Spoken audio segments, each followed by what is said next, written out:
Alrighty guys, so under normal circumstances, and if this was brand new you wouldn't have to do this, but most of the time your Graveleys aren't going to be NOS garage kept Graveleys either. So, about the best way to install these bearings is to get a wire wheel and a drill and clean them out. Of course it's blowing all the dust back at me. You can see all the threads and stuff I'm getting out of here. Just run this back and forth a bunch of times until you get it cleaned up fairly well, and the bearings will slide in pretty easy. It's not a bad idea to clean the where the snap rings are at on either end. I'll show you guys the shaft and everything in a minute here.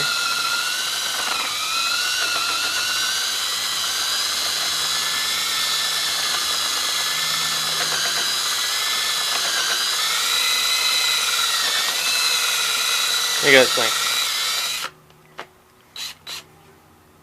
Probably be alright. Let me see if I got looks pretty decent in there. This isn't by no means perfect, but see if we can't get the bearings to go in. I'll start with the back one. But basically, all it holds the stub shaft in for the front axle is there's a shoulder on the shaft in the middle, and basically you pound the bearings in until they are till they're flush and the snap rings go in, or it bottoms out on the shaft. Because I found a lot of times they bottom out on the shaft before the snap rings are fully seated, and I could probably get away with that as long as you get a socket big enough and hammer in on the snap rings and get them to seat in. But it's kind of hard considering how far out the shaft sticks on either end of this. You need a socket that big, and it has to be a deep well. I don't have a lot of those. So let me install the rear bearing and get the snap ring in and started. And I'll attempt to try and show you guys doing the front. Just because it'll be easier to see and videotape and get everything in there at the same time, and I'll get my tripod out. So hold on a bit, guys. There we go. And I got the rear bearing in. I had to use a few tricks of the trade. And I gotta hammer the shaft back through that rear bearing, so hopefully that rear bearing holds together. This is one of them deals where this isn't a perfect setup.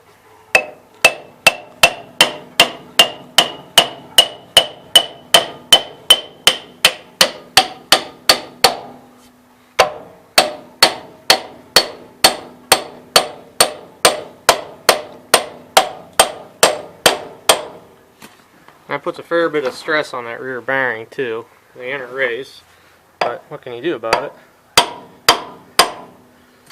Okay, so as you guys saw, it bottomed out there when it hit.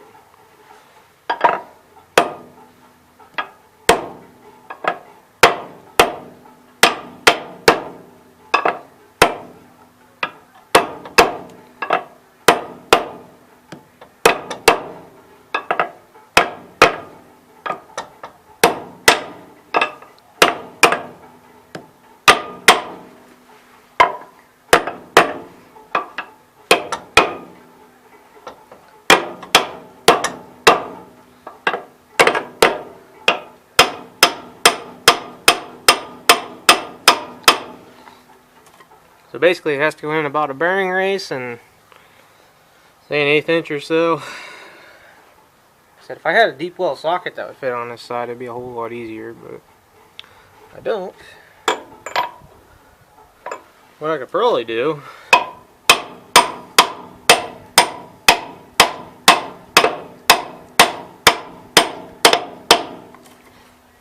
hammer that back until it stops.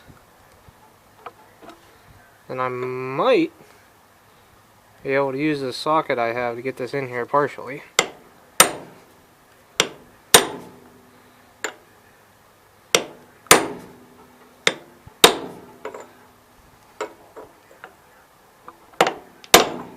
Like I said, if you're putting these bearings in, expect a fight. They don't go in easy.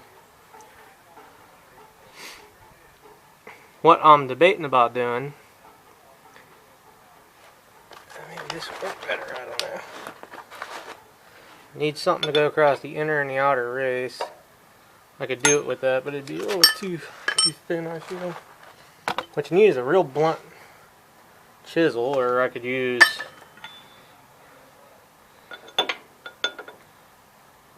the chisel in reverse, huh? That would work.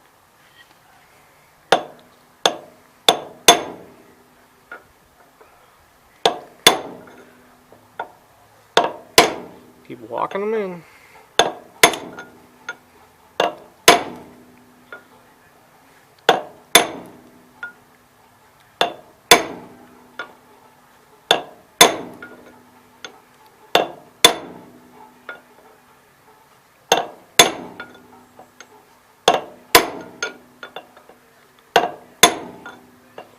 Saw it move that time for sure. That's why you want to clean this bore, because see how tight these bearings are? Ouch. That hurt.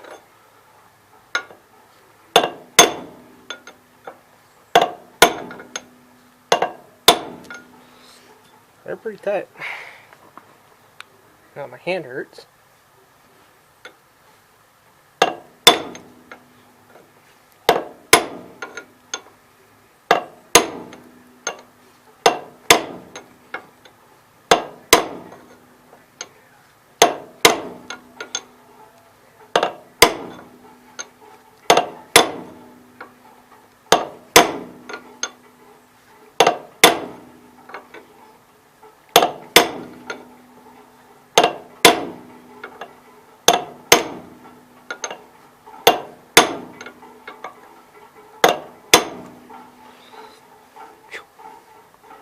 Anybody else tired of watching this? I'm tired of doing it.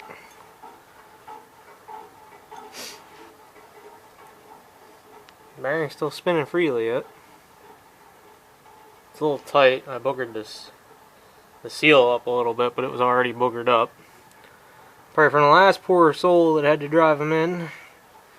This come out of the 83 8163-B, by the way, for anybody curious. This is the only one I don't use front drive on that has front drive. So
I almost forgot you guys were on. I was just sitting here thinking.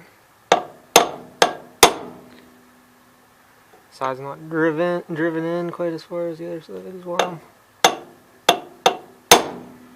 doing this.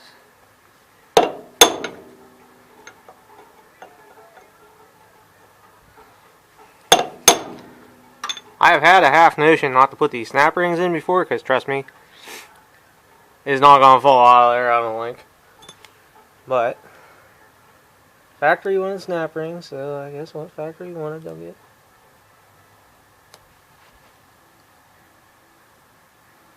Here's something walking, it's probably my mom.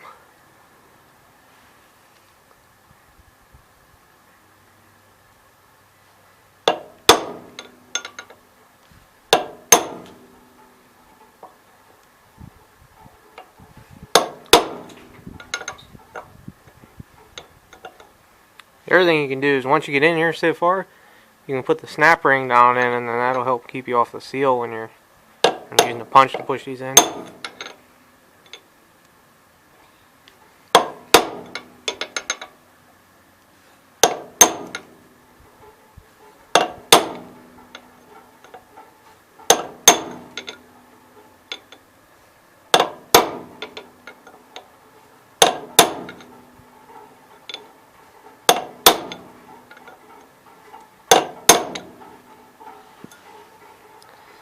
That baby is tight.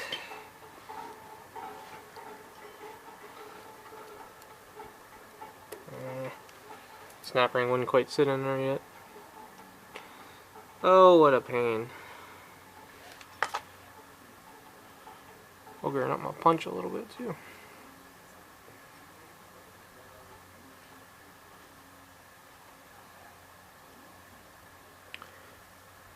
It's going in evenly. This is probably going to be 10 minutes of me just driving this damn bearing in.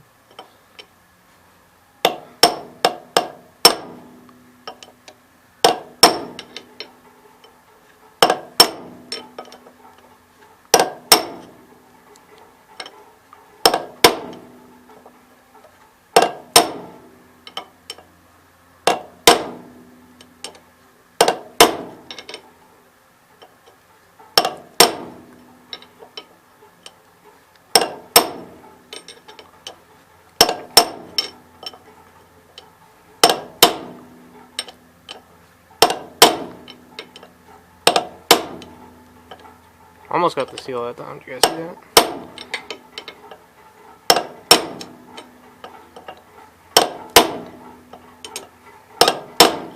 Now, hopefully I don't have to change these bearings for a long time, because this sucks.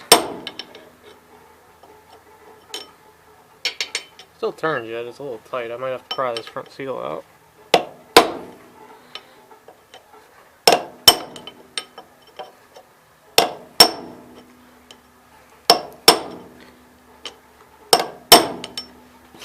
Now I could definitely get that snap ring started.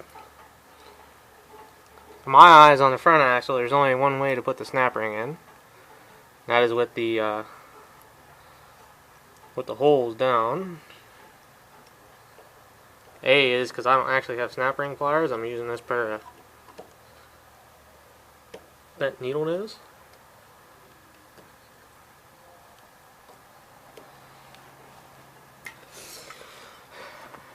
And now I got a little bit bigger of a shoulder to play with, but I'm pushing 2 materials instead of 1.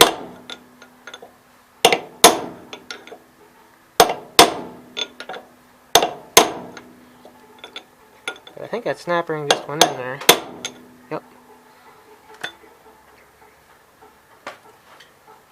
So, everything is in there. I got the seal pushed in a little bit. I could take a pick and pull it out, though, is probably what I'm going to do. So, now, we should be more or less ready to mount the snowblower. I will show you guys the difference in the shafts here in a minute. And that may even be on the next part. We might make this just installing the front axle stub shaft bearings segment. So, anyhow, thanks for watching, guys. We'll catch everybody on the next video or the next part. Later.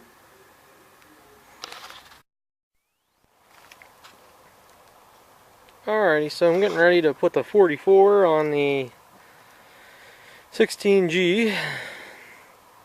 Like I said, I knew this was going to be a problem, but I wasn't sure how big of a deal it was going to be. But for right now, I'm going to take the rod off to turn the chute. Then I can bend it over and I can deal with it on the tractor. It's hard to get it to bend or do anything when the snowblower is so easy to roll around. So I'm just going to take the rod off, and I may have to switch rods because this one's been lengthened like 6 inches. That may be a good thing on a long frame. You know, I just don't know yet. But I'll need to do that, and I'll get back to you guys. Should let you guys charge for a while too, I guess. Alrighty, guys, I don't think I made a video once I actually got the snowblower on, but I got the 44 on the 16G, and basically everything lines up the same as it did on the 817. It doesn't really line up so good. I do have another snowblower frame for this, and I hope you guys can see how the drive shaft is, but it's angled back that way for the snowblower. So I know the mounts need adjusted yet. I only have 2 bolts in them, because I want to get 2 so I can put the lift assist springs on this, because it makes it so